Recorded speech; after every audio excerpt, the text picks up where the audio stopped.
የማንም አይደለም የኔ ብቻ ነው።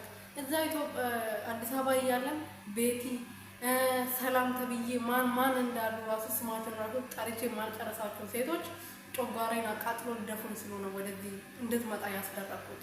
አሁን ደግሞ እዚህ በበላይነሽ ደግሞ ልታሳብደኝ ነው። ተው ኪራ ግን ተው ብላ እየቀወጠችው ነበር። የምትገባበት ነበር ያጣችው። ጨርቋን ጥላ ልታብድ ነበር ማለት ነው። ኪራ ግን እሷ በቅናት እንደዚህ መሆኗ በጣም ደስ ብሎታል። ምክንያቱም አታፈቅረኝም ብሎ ነበር ሲያስብ የነበረው። እሱ ብቻ ነበር ሲያፈቅራት የነበረው። ፍቅር አንድ ጊዜ ከአንድ ሰው ሁለቴ መያዝ መታደል ነው እና መጀመሪያም ይዞት ነበር ያለሷ አንኖርም ብሎ ነበርና ከአደጋ በኋላ እንግዲህ ረስቷት ነበር። አሁንም ድጋሜ ከአደጋ በኋላም የቤት ሰራተኛ ናት ብሎ ሲያሸማቅቃት ነበርና እሷ ወደ ገጠር ከሄደች በኋላ እንግዲህ ያለሷ መኖር አልችልም ብሎ ነው ወደዛ ተመልሶ የሄደው።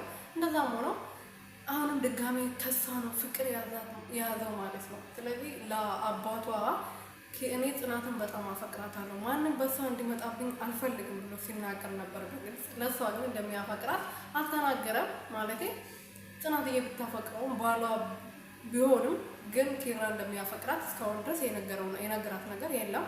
ግን እንደዛም ሆኖ በጣም የሚሳሳላት ሰው ሲያየት ደስ አይለውም።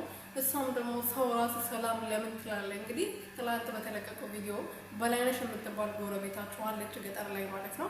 እሷ ቤት ጎራ ብል ተብሎ ሰላም ስላት ነው ለምን ሰላም አልካት ብላ ስትቀውጥ የነበረው ጽናት ማለት ነው። እና እንደ እብድ ነበረ ሲያረጋት የነበረው እና እኔ ሲያስቁኝ ነበረ ሲያዝናኑኝ ነበረ እና በጣም ነው ደስ የሚሉት እና ፍቅራቸውን ያብዛላቸው። እነዚህ ሁለቱ አንድ ላይ ቢሆኑ እኔ በጣም ነው ደስ የሚለኝ። ቤተሰቦች እናንተስ ምን ታስባላችሁ?